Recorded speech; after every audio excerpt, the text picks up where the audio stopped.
Kapag nawalan na ng interes ang isang babae sa'yo, hindi niya ito sinasabi. Ipinapakita niya ito. Lumiit ang mga text niya. Nawala ang dating energy niya.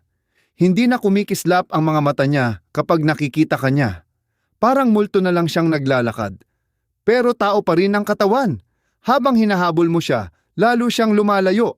Habang lalo mong pinupursige, lalo siyang tumitiklop. Kapag tinanong mo kung may problema ba, lagi niyang sasabihin wala. Pero malalim sa loob mo, alam mo na ang sagot. Komento na yan. Kung handa ka nang putulin ang cycle at buuing muli ang confidence mo, una sa lahat, tigilan mo ang kaka-explain ng nararamdaman mo. Sa tuwing ipinaliwanag mo ang emosyon mo sa taong hindi na nagmamalasakit, binibigay mo ang power mo sa kanila. Kasi, ang totoo niyan, parang nakikiusap ka lang, nabigyan ka ng basic na respeto mula sa taong ipinakita na hindi ka niya tinitingnan tulad ng dati. At ang ginagawa mo dyan, yung pagbubuhos mo ng damdamin sa taong unti-unti nang nawawala. Hindi yan pagmamahal. Pagpapabaya mo yan sa sarili mo na nakamaskara ng pag-asa. At unti-unti nitong winawasak ang self-worth mo kahit hindi mo namamalayan. Sa isip mo, sinusubukan mong ayusin ang lahat, maging tapat, magpakatotoo, makipag-connect. Pero sa realidad, para ka na lang nagpe-perform para lang mapansin. Sinusubukan mong buhayin yung bagay na matagal nang patay.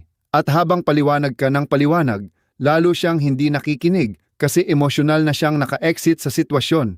Ikaw na lang yung background noise. Dating nakaka-excite sa kanya, ngayon sinusubukang ibalik ang spark gamit ang logic at feelings na hindi na niya pinapahalagahan. Alam mo na rin ito deep down. Yung lamig sa pakikitungo, pilit na mga sagot, pabawas ng pabawas ang mga salita, at padali ng padali siyang mairita. At imbis na umatras at mag-pullback, lalo mong pinupursige. Nagbabaka sakali na baka may tamang kombinasyon ng salita na makakabuhay ulit ng spark. Pero namatay ang spark na yun, hindi dahil kulang sa salita. Nawala ang respeto niya, at wala ng amount ng paliwanag ang makakabawi roon. Lalo na kung alam na niya ang nararamdaman mo at hindi na lang siya interesado. Yan ang kadalasang hindi sinasabi ng mga tao sa'yo. Hindi siya nalilito, hindi lang talaga siya interesado. At ang kaka-explain mo, lalo lang ipinapakita kung gaano ka nalayo sa dating standards mo, sa dating ikaw na marunong mag-set ng boundaries. Kasi nagiging pagmamakaawa ang pagpapaliwanag ng emosyon, lalo kung para ito sa taong wala ng pake. Ang mas masaklap, kapag paulit-ulit mo itong ginagawa, natututo kang ang feelings mo ay may value lang kapag pinansin ng taong nananakit sa'yo. Paulit-ulit kang nahuhumaling sa relasyon na puro emotional starvation lang. Akala mo pagmamahal. Lalo mong sinusubukang ipaintindi ang sakit mo. Lalo ka lang niyang tingin na mahina. Hindi dahil mahina ang emosyon, kundi mali ang taong sinasandalan mo ng vulnerability mo. At heto ang katotohanang magpapalaya sa'yo. Ang mga taong tunay na nagpapahalaga sa'yo, hindi ka nila padadamahin na kailangan mong ipaliwanag ang worth mo paulit-ulit. Hindi ka nila pipilitin na makiusap para lang mapansin. Hindi ka nila dedmahin hanggang mag-breakdown ka, tapos biglang sabihin na sobrang emotional mo raw, samantalang gusto mo lang ng consistent na connection. Pero eto ka ngayon, nagrereklamo dahil sa disrespect. Nag-speech sa taong matagal nang wala sa conversation. Nalilito kung attention o affection ba ang hinahanap. Mahahabang text na akala mo pagmamahal, at temporary replies na akala mo tunay na care. Habang paliwanag ka ng paliwanag, lalo kang lumiliit. Lalo mong nakakalimutan kung sino ka. Kasi ang lalaking masyadong mapaliwanag, takot maiwan. At kapag takot kang maiwan, reactive ka. At kapag reactive ka, nakakalimutan mo kung sino ka at ano ang deserve mo. Ang problema, hindi talaga sa emosyon mo. Nasa kung kanino mo ito binibigay. Kung kanino mo ito sinishare. Dahil ang feelings ay sagrado. At kapag ibinigay mo ito sa taong walang pake, ikaw lang ang mahihiyang may ganun kang nararamdaman. At yang hiya na yan, kukut-kuting ka ng self-doubt, overthinking, at ng boses sa loob mo na nagtatanong kung anong mali sa'yo. Kahit ang totoo, gusto mo lang namang mapansin ng taong abala na sa iba. Kaya mula ngayon, tandaan mo to. Kung totoong may pake siya, hindi kanya padadamahin ng duda. At kung wala na siyang pake, wala ng paragraph o explanation na makakabalik ng care. Wala ng breakdown o perfect message ang makakabawi ng disrespect na ipinakita na niya. At habang paliwanag ka, ng paliwanag sa taong wala na ang emosyon, lalo ka lang niyang tinuturuan na kailangan mong patunayan ang worth mo tuwing nagiging mahirap ang pagmamahal. At hindi yan pag-ibig. Yan ay emotional servitude. Diyan nagsisimula ang pagbabago, hindi sa away o pagmamakaawa, kundi sa tahimik na clarity, sa pag-atras ng energy mo at sa pagtigil ng pagpapaliwanag ng sarili mo sa mga taong hindi karapat-dapat malaman kung sino ka. Kasi ang value mo hindi nakasalalay sa reaksyon nila. Nasa kakayahan mong lumayo kapag dinadown ka na. At nagsisimula ang paglayo, hindi kapag may sinabi silang final say, kundi kapag na-realize mong hindi ka kailangan magpaliwanag ng worth mo sa taong gustong manatili. Doon mo unang nararamdaman ang shift na hindi mo kailangang gawing palabas ang sakit mo. Hindi mo kailangang ibenta ang sarili mo para mapansin ka. At lalong hindi mo kailangang ipaliwanag ang nararamdaman mo sa taong malinaw nang wala ng pake. At habang tinatanggap mo ang totoo, gumagaan ka. Hindi dahil nagbago ang sitwasyon, kundi dahil nakita mo na ang totoo, hindi lang ang iniisip mong mangyayari. At yan ang unang totoong hakbang papuntang kalayaan. Hindi paghihiganti, hindi bitterness, kundi indifference. Kung saan hindi mo na kailangang hingin ang validation ng taong ayaw naman talagang ibigay yon. At ang katahimikan mo ay nagiging boundary, hindi parusa. Ang pagkawala mo ay nagiging salamin ng loss nila, hindi strategy para manipulahin sila. Sa espasyong yon, unti-unti mong naaalala kung sino ka bago ka humingi ng mumo. Malakas, focused, grounded. Hindi yung taong nagpapaliwanag ng emosyon sa mga taong sadyang gintrigger ito. Hindi yung paulit-ulit, umaasa lang na mapapansin. Dahil kapag aligned ka sa values mo, kilos mo ang nagsasalita at presensya mo ang nagtuturo. At kung hindi nila maintindihan, hindi talaga nila maiintindihan o talagang ayaw lang nila. At makakawalan mo sila, hindi dahil galit ka, kundi tahimik mong tinatanggap na limitasyon nila yon, hindi flaw mo. At ang tunay mong growth nagsisimula sa pagtigil ng pagtuturo sa tao kung paano ka mahalin at pagpili sa mga taong marunong ng umintindi sa iyo. Hanggang doon, katahimikan mo ang shield mo, distansya mo ang power mo, at emosyon mo, hindi na sandata na pwedeng baliktarin sa iyo. At kapag handa ka na talagang mamuhay ng ganito, gawin mo na itong higit pa sa isa lang natutunang leksyon. Kaya nga andyan ang Stoic Relationship Blueprint. Hindi lang ito libro, mindset reset ito na puno ng timeless na Stoic principles para sa mga lalaki na pagod na sa paliwanag, habol at duda sa sarili. Available na rin ito bilang audiobook, pwedeng pakinggan habang naglalakad, tumatakbo, nagmamaneho, nagtatrain o nagtatransform. Bawat salita, inihanda para baguhin ang pananaw mo sa relasyon, power, at sarili. Hindi mo kailangang tapusin agad, basta magsimula ka lang. At ang maganda dito, iyon na ito habang buhay. Lifetime access, lifetime wisdom. Sa mundo na laging nagbabago, isa ito sa mga iilang bagay na pwede mong balikan pag kailangan mo ng lakas. I-tap lang ang link sa comments. Simulan mo na ang pagbabago. Number 2. Umangat ng walang drama. Kapag hindi ka na pinapahalagahan ng isang tao, pinakamalakas na move ang mag-walk out ng tahimik. Walang paliwanag, walang pilit magpaunawa, walang paghahanap ng simpatiya. Kasi, pag na-realize mo na parang background option ka na lang, habang abala siya sa ibang excitement, utang mo na sa sariling putulin lahat. Hindi maingay na exit, hindi magulong confrontation, kundi sobrang kontrol sa sarili. Wala nang mas sumisira sa self-respect mo, kundi manatili sa relasyon sa taong halata namang wala nang pake, pero hinahayaan ka pa ring manatili, para lang hindi sila makonsensya. At yan ang laro ng karamihan. Hindi ka nila tuluyang iniiwan. Hindi rin sinasarado ang pinto. Pinapanatili lang nilang nakaawang yan, sakalit pumalpak ang ibang options nila. Alam din nilang nandun ka lang, naghihintay, nagpapaliwanag, umaasa, nagpapatawad. At yan mismo ang dahilan kung bakit sila tumitigil magbigay galang sa'yo. Kasi pinatunayan mong kahit gaano pa sila kababa, mananatili ka.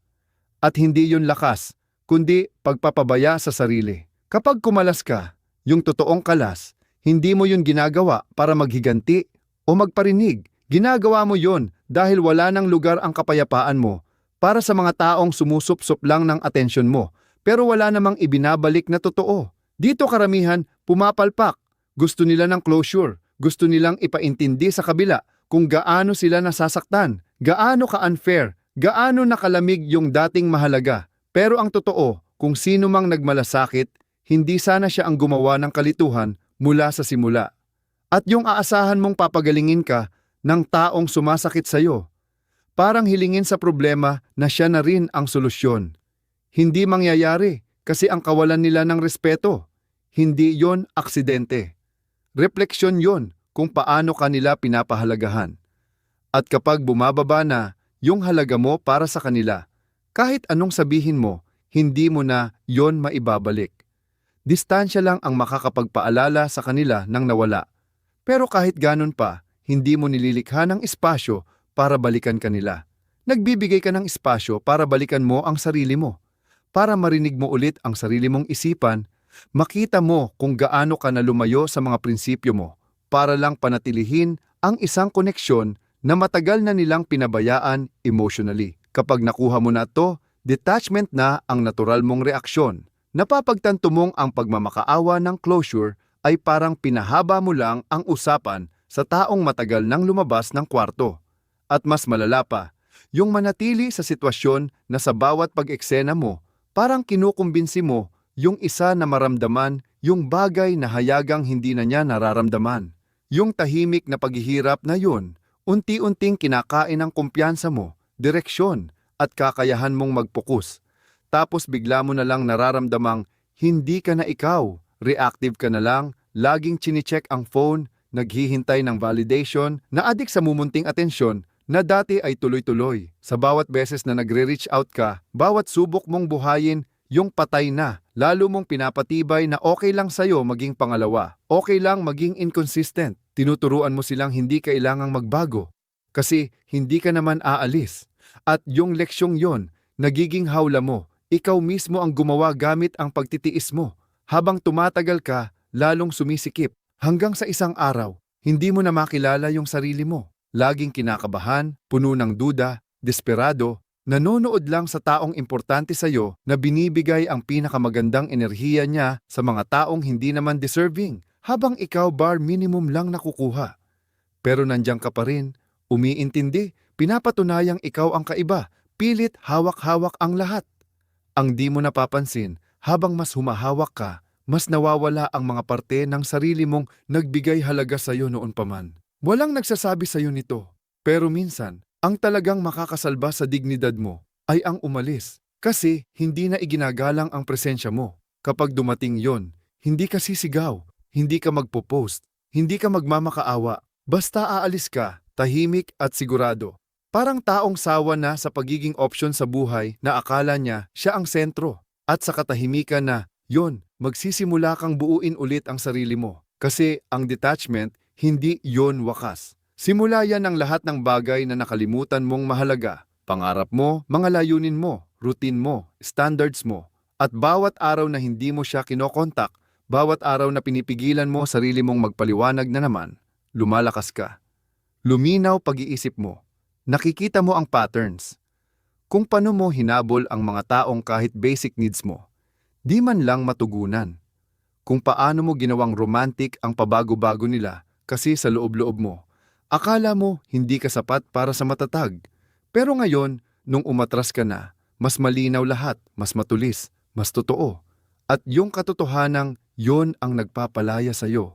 Hindi closure, hindi pang-unawa, kundi hilaw, brutal na katapatan na nagpapaalalang mas mahalaga ang self-respect mo kaysa pansamantalang koneksyon. At ang paraan para makuha mo ulit yon ay hindi sa pagbabagong loob nila, kundi sa pagbabago ng reaksyon mo. Pagtatapos ng cycle na paulit-ulit mong hinahabol ang mga taong di ka naman pipiliin. Sa pag-unawang ang pinakamalakas mong pahayag ay ang tahimik na pag-alis, walang speech. Kasi sa katahimikan na, yon, naririnig nila lahat ng kailangan nilang marinig, na pinili mo na, sa wakas, ang sarili mo. na hindi ka na magko-compete para lang sa affection nila. At mas pipiliin mo pang mag-isa na payapa kaysa magkasama pero masakit.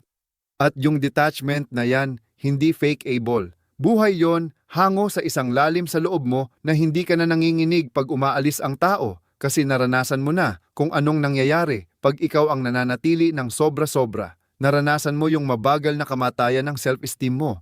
Yung mga gabing nakatitig lang sa phone, nagtatanong kung ano ang nagbago.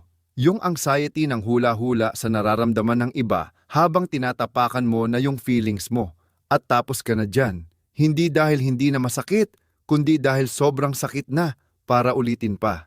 Kaya ka na kumakalas. Hindi dahil nawala na ang pakiramdam, kundi dahil natutunan mo ng respetuhin ang sarili mo. At kasama nun, ang kapayapaan. Totoong kapayapaan. Yung hindi kailangan ng closure, hindi kailangan ng ganti. Kalayaan lang. At ang kalayaang ayan, nagsisimula sa sandaling maintindihan mong kung sino man talaga ang may halaga sa'yo. Hindi ka niya ilalagay sa posisyon na questionin mo pa yon. Number 3, mag-invest ka sa sarili mo. Hindi lang tungkol sa kanila, kaya ramdam na ramdam mong parang wasak ka tuwing may nawawalan ng ganang tao sa'yo. Kundi dahil nilagay mo lahat ng enerhiya mo sa isang bagay sa labas mo. At nung nawala yon, dala-dala nito ang mga parte ng sarili mo. Kaya ayan ka, nagtataka bakit pakiramdam mo ay wasak, galit, pagod, hindi mapakali, walang gana.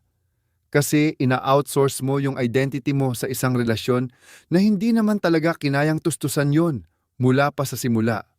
Kaya ang tanging paraan, hindi yung habulin siya o patunayan ang halaga mo sa taong hindi mo na mapapaabot yon, kundi balikan mo sarili mo. Dahil ang matagal mo nang pinapabayaan, ikaw.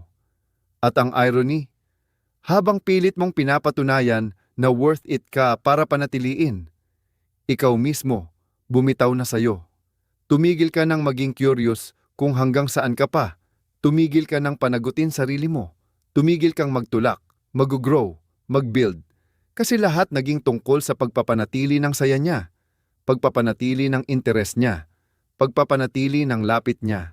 At ngayon, nawala na siya o emotionally umalis na. Di mo na alam ang gagawin dahil yung dating ikaw bago siya, wala na. Diyan galing yung sakit, hindi lang sa pagkawala, kundi sa pakiramdam na hindi mo nakakilala sarili mo. At walang nagsasabi sa iyo nito.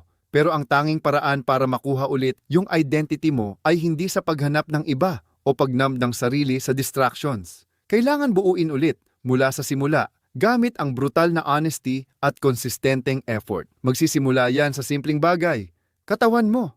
Kasi kung paano mo tratuhin ang katawan mo, nagpapakita ng disiplina mo, respeto mo sa sarili. Kung laging late ka gumising, nilalampasan ang pagkain, puro scroll sa phone, iniiwasan ng gym, kain ng junk, inom para makalimot, at walang ginagawa para pilitin ang sarili mo physically. Hindi lang katawan ang nababawasan.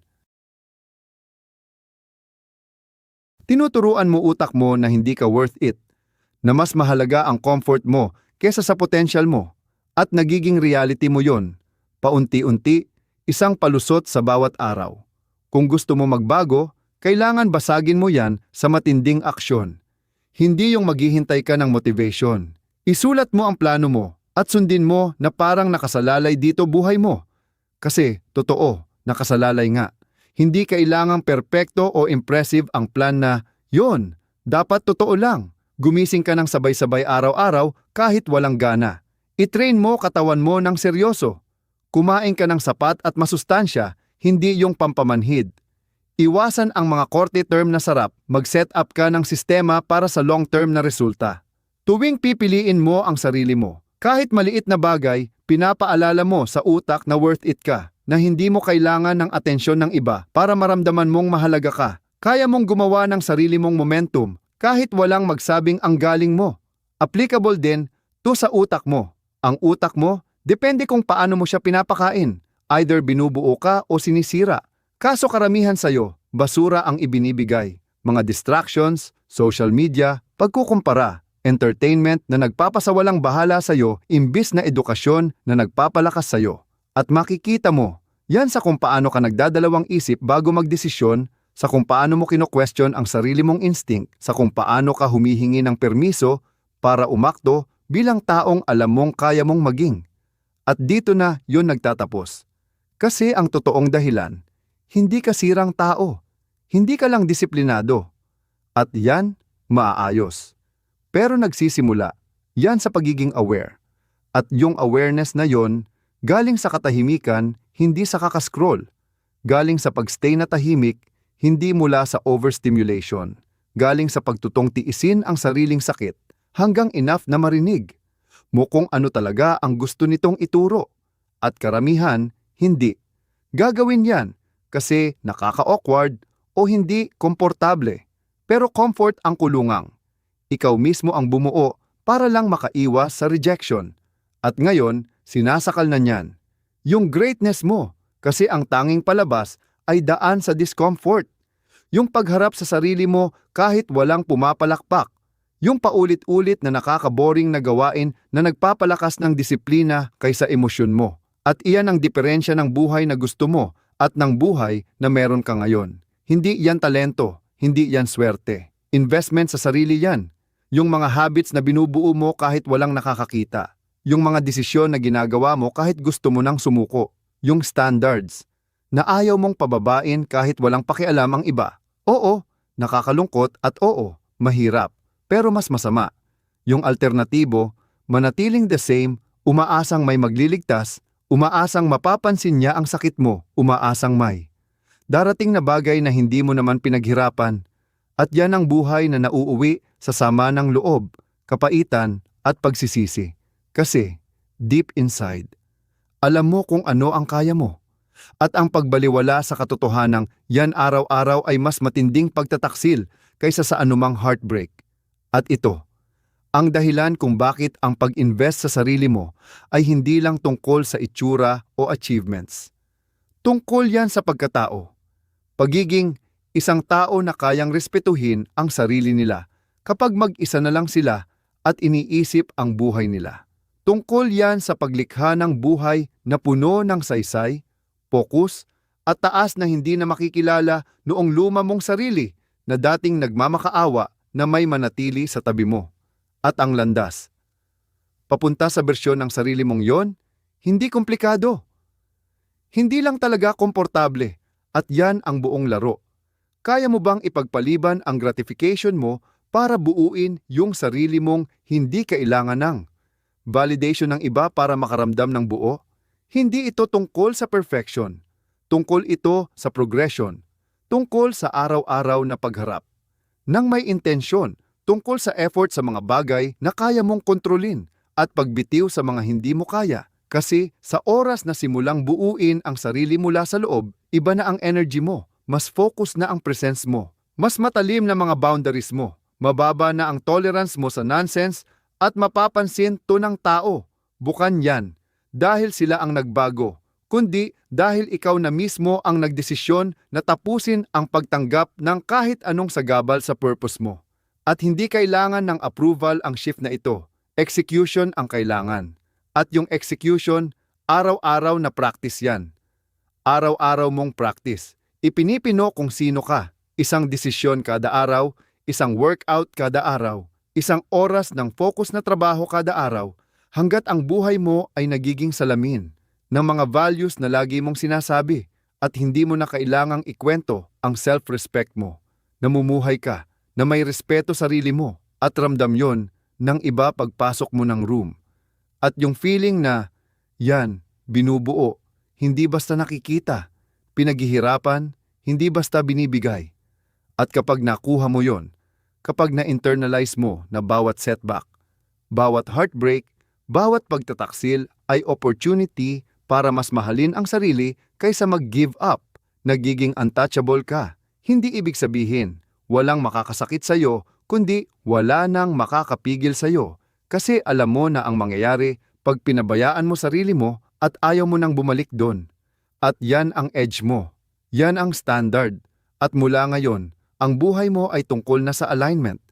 Tungkol lang ilalagay ang energy mo sa mga bagay na nagpapalago sa iyo, nagsisilbi sa iyo at hinahamon ka. Dahil ngayon, naiintindihan mo na mas mahalaga ang taong nililikha mo kaysa sa mga tao na umalis sa buhay mo. Ang trabaho mo hindi maghabol. Ang trabaho mo lumikha. Lumikha ng habits, environments at mindsets na hihila sa iyo pataas kahit sino pa ang umalis o manatili. Kasi mas mahalaga ang misyon kaysa memorya. Mas malakas ang vision kaysa boses na nagsasabing sumuko ka na. At pag ganito ka mabuhay, titigil ka sa paghabol ng relasyon na nagpapahina sa iyo at magsisimula kang maka-attract ng mga sitwasyong tumutugma sa bagong standard mo. At diyan ka mananalo, hindi dahil kailangan mong patunayan ang halaga mo sa iba, kundi dahil nagiging tao kang. Hindi na kailangang patunayan pa. Number 4, itaas mo ang standards mo. Tuwing hinahayaan mong tratuhin ka ng iba ng mas mababa sa deserve mo, tahimik mong sinasabi sa sarili mo na, okay lang sa'yo yon. At mas masama pa kung nananatili ka pa rin sa lugar na bare minimum lang ang binibigay at parang premyo pa. Nasasanay kang ikuha ang survival bilang satisfaction. Maya-maya, tinatawag mo ng meal ang tira-tira at pinapaniwala mo sarili mo na, at least, di siya umalis. Kahit, ang totoo, hindi naman. Hindi lang siya tuluyang nawala at hindi mo rin siya totoong pinaalis. At yung limbo na tinutuluyan mo, yung kulay abong lugar ng emosyon, yung paghihintay sa energy na dati effortless, na yan mismong lugar kung saan namamatay ang self-worth mo. Kasi deep down ramdam mo yon. Tuwing oras na lang bago siya sumagot at one word pa, tuwing ikaw lagi nag-uumpisa ng usapan, ng plano sa dates, buhat mo mag-isa. Yung koneksyon na parang responsibilidad mong mapanatili ang interes niya. Pero kapit ka pa rin, dinadahilan mo pa rin siya sa sarili mo, sa mga kaibigan mo. Niloloko mo pa rin sarili mong ayos lang. Kasi pag inamin mo yung totoo, aaminin mo ring tinanggap mo ang malayo sa binibigay mo. At yan ang totoong problema. Hindi ang ugali niya, kundi tolerance mo. Hindi ang kakulangan niya ng interes, kundi yung pagdahilan mo rito. At ito yung uncomfortable truth na iniiwasan ng lahat. Hindi ka ituturing ng tao base sa deserve mo, kundi base sa pinapayagan mo. At kapag mababa ang standards mo, ganoon lang din ang experience mo. Hindi ka pwedeng mag-expect ng royal treatment habang peasant level boundaries ka. Kasi ang realidad mo ay refleksyon ng pinakamababang standards mo. At kung bottom line mo ay basta hindi niya ako iwan, iniwan mo na ang sarili mo. At yang self-abandonment na yan, nagiging pattern mo. Palit mo ang boses mo para sa peace, ang oras mo para sa pag-asa, ang atensyon mo para sa piraso ng affection. At mapanganib yon kung gaano kabilis mag-normalize. Gaano kabilis kang masanay sa underappreciation kasi mas madali yon kaysa harapin ang katotohanan. At masakit ang katotohanan. Hindi mo kailangang manatili. Pumili ka lang. At patuloy mo pa rin pinipili kasi ang alternatibo ay taasan ang standard. At ibig sabihin ng pagtataas, pansamantalang mag-isa ka. Humarap sa sarili mong thoughts, piliin ang solitude kaysa inconsistency, piliin ang values kaysa validation. At karamihan, hindi kaya gawin. Hindi dahil ayaw nila ng mas marami, kundi kasi nabuo na nila ang pagkatao nila sa pagiging understanding. At yang identity na yon, naging bitag na nila. Kasi nagiging excuse ang pagiging understanding para payagan ang di ka nais-nais na ugali ng iba. Kaya lalo silang lumiit, hoping na kung magmahal sila ng higit, maghintay ng mas matagal, tumahimik ng mas matagal, baka naman magbago yung kabila. Pero hindi sila magbabago kasi, bakit nga ba? Walang consequence, walang boundary, walang requirement, puro access lang. At pag libre ang access, bihira talaga yang irespeto. Kaya dapat itanong mo, hindi, paano ko mapapabuti ang trato nila sa akin? Kundi, paano ko ba gagawing hindi na ako nagtitiis sa mga bagay na nagpapahina sa akin? Nagsisimula yan sa paglagay ng linya. Yung totoo, hindi yung pakul sa social media, kundi yung totoong papalitan ang buhay mo. Yung tipong, pag umatras sila, hindi ka maghahabol. Sasabayan mo ng grace at katahimikan. Pag nakakalimutan nila, value mo. Hinahayaan mong sila mismo makaramdam sa pag-alis mo. Hindi dahil gusto mong balikan ka, kundi dahil ang self-worth mo hindi papayag sa kahit ano pa. At yung shift na yon, magbabago ng lahat kasi ngayon, namumuhay ka na sa code, hindi lang sa emosyon. At yung code na yon, tumutukoy sa sino ang may access sa oras mo, energy mo, at sarili mo.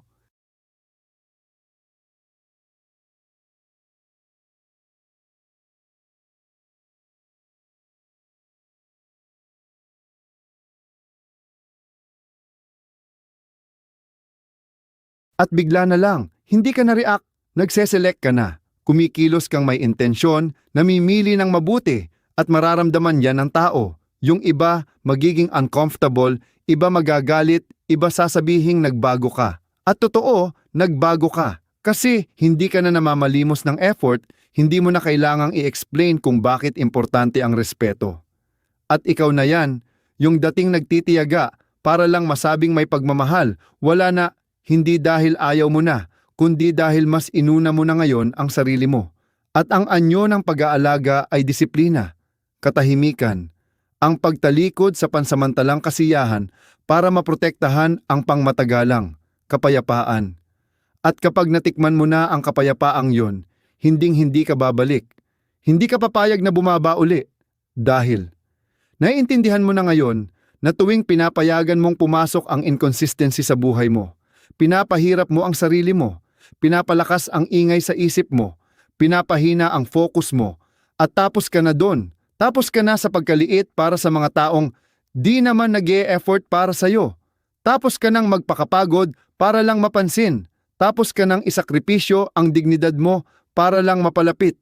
At pag tinaasan mo ang standards mo, may mga tao talagang mawawala. Ayos lang yan. Hindi sila para sa kung sino ka na ngayon. At kung ang kapalit ng self-respect mo ay mag-isa ka, babayaran mo yon ng masaya dahil ang pag-iisa na may kapayapaan ay mas mabuti pa kaysa mapalibutan ng mga tao na pinagdududahan ang halaga mo. At ang nakakatawa, ang bilis ng pagbabago ng buhay mo kapag tumigil ka ng magtiis ng kaunti lang, kapag tinigil mo na ang pagsang-ayon dahil sa takot at nagsimulang tumanggi dahil sa lakas ng loob. Kapag tumigil ka ng magpaliwanag sa mga taong desidido na ang isip dahil hindi na para sa pagpapa-impress ang buhay mo kundi para sa tamang alignment. At alam mo na ngayon na ang pag-ibig na walang standards ay puro emotional servitude lang at tapos ka nang maging alipin sa kaginhawaan ng iba kapalit ng kalinawan mo. At yang kalinawan ay nagbibigay sa iyo ng lakas, ng options, ng kapayapaan. At nare-realize mo na ang pagtataas ng standards mo hindi tungkol sa yabang. Tungkol yon sa survival dahil kung namuhay ka ng matagal na mababa sa standard mo, nakakalimutan mo kung sino ka. At kapag nakalimutan mo na, iba ang magdi-define para sa iyo nun. At laging ibababa ng tao ang halaga mo kung makikinabang sila. Kaya babawiin mo ang kontrol. Isusulat mo ulit ang kwento mo at gagampanan mo ito na parang isang taong alam ang value niya.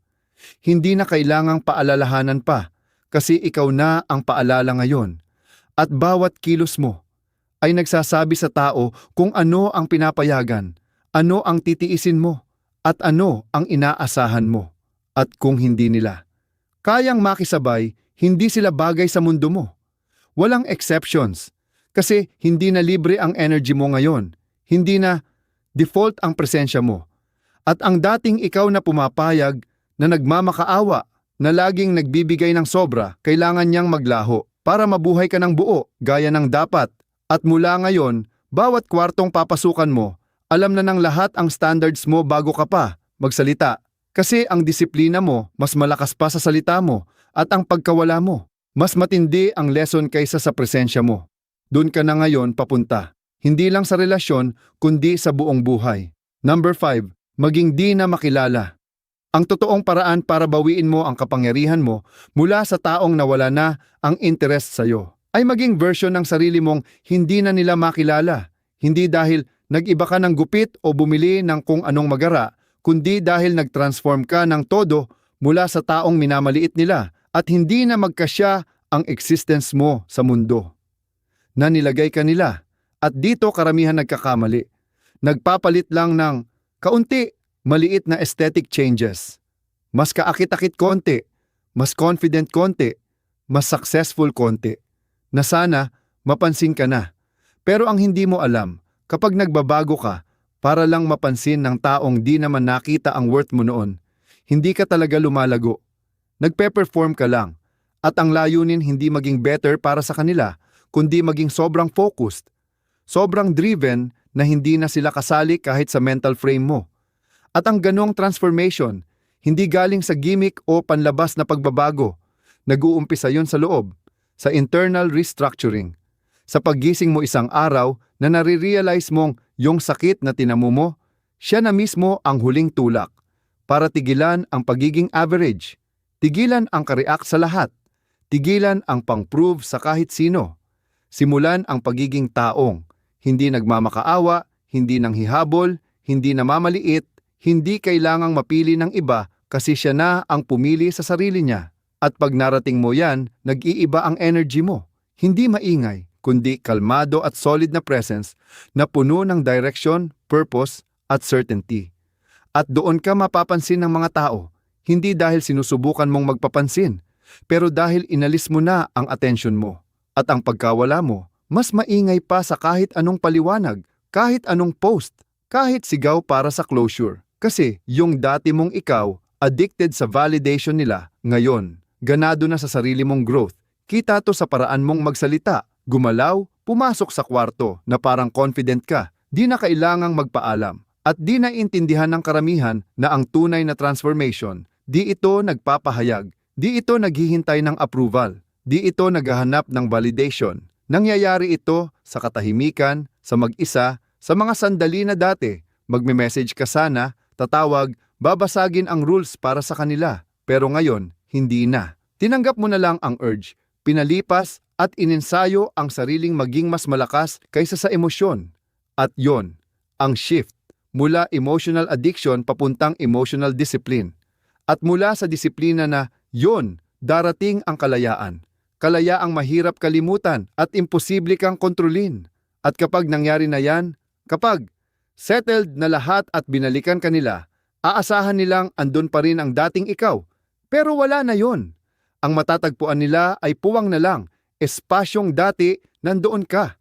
At marirealize nilang di na sila welcome sa mundo na dati nilang binabaliwala. Hindi dahil mapait ka, kundi dahil seryoso ka na sa buhay mo, sa purpose mo, sa path mo. At ngayon, wala nang puwang para sa mga taong di naniwala sa'yo nung puro potential pa lang meron ka. At ang nakakatawang twist, habang umaangat ka, lalong gustong bumalik ng iba, pero huli na. Hindi dahil naging malamig ka, pero sobrang focus ka na para ma-distract ng mga bagay na dati mong iniiyakan. At ang ganitong self-control, hindi napupulot sa libro, sa content, sa quotes. Nagmumula ito sa sakit, sa experience ng pagbibigay ng lahat mo sa isang taong tinuring kang option at piniling hindi na ulitin yon. Hindi dahil sa paghihiganti, kundi dahil sa standards. At ang standards na yon, sila na ang nagmamando ng buong buhay mo ngayon. Mula sa kadate mo, sa kausap mo, paano ka mag-ensayo, paano ka magtrabaho. Dahil naiintindihan mo na ngayon na bawat desisyon mo, palapit ba yon? O palayo ka ba sa taong dapat mong maging? At hindi ka na nakikipagkompromiso sa taong nilalagay sa alanganin ang kapayapaan, focus o respeto mo. At sasabihin ng iba, nag-iba ka, naging malamig, naging iba na, at tama sila. Dahil tapos ka nang mag-sorry para sa potential mo. Tapos ka nang itago ang ambisyon mo para gumaan loob ng iba. Tapos ka nang magpakaliit para lang mataas sila. At ang totoo, hindi ka talaga dapat manatili sa level na una ka nilang nakilala. At nang tinanggap mo yon, huminto ka ng lumingon, huminto sa pagpapaliwanag, huminto sa depensa, nagsimula ka ng magtayo, piso bawat araw, oras bawat oras. Nabubuo mo ang buhay na punong-puno ng purpose, na pati ikaw, paglingon mo, di mo na makilala ang dating ikaw. Yung dati, pinoproblema bawat reply, nagmamakaawa para sa consistency, nagpupuyat kakaisip kung anong mali niya. Pero wala na yon. Ang ipinalit ay yung taong hindi na kailangang manghabol kasi busy na siyang hinahabol ang vision niya. At yang vision na yan, protection mo na ngayon. Siya ang nagpapaground sa'yo kapag may tukso, kapag gustong bumalik ang lumamong ugali, kapag biglang nagparamdam si ex para lang mag-check-in.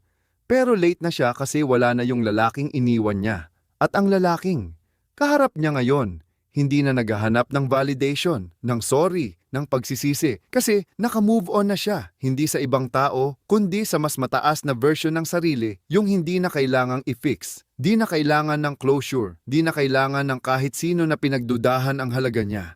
At ang level ng self-respect na yon, binabago ang lahat. Dahil ngayon, di mo lang tinitingnan ang sarili mo, iba na talaga ang ikaw. Ang boses mo may bigat, ang presence mo may dating. Mahal ang oras mo, at tanging nakakapasok sa circle mo, yung nagbibigay ng kapayapaan, effort, at linaw. At sinumang hindi makasabay, nanonood na lang mula sa malayo, iniisip paano sila nagkaroon ng tsansa sa version mo ngayon. At ang totoo, hindi naman talaga. Dahil ang nakasalamuhan nila dati, hindi pa refined na ikaw, yung nag-aaral pa, sugatan pa, umaasang may mangyayari. Pero ngayon, tapos na yon, nilibing na ng disiplina, pressure, at panibagong pagkatao. Ang natira, yung taong hindi na nagpapaapekto sa emosyon, di na naghabol ng temporaryong pakiramdam. Hindi na kailangang ipaliwanag ang sarili dahil namumuhay siya sa sariling value. At kung di nila makita yon, sila ang talo, hindi ikaw. At pakakawalan mo sila ng tahimik.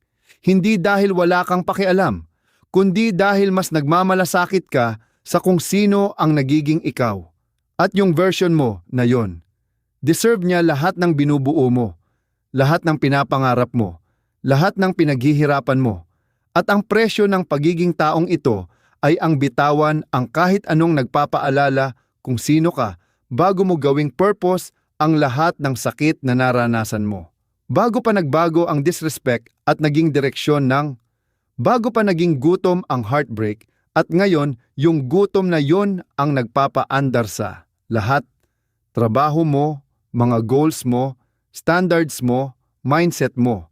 At simula ngayon, maglalakad ka na parang hindi mo kailangang magpaliwanag kasi yung resulta mo na ang nagsasalita para sa'yo. Yung presensya mo na ang nagsasalita para sa'yo.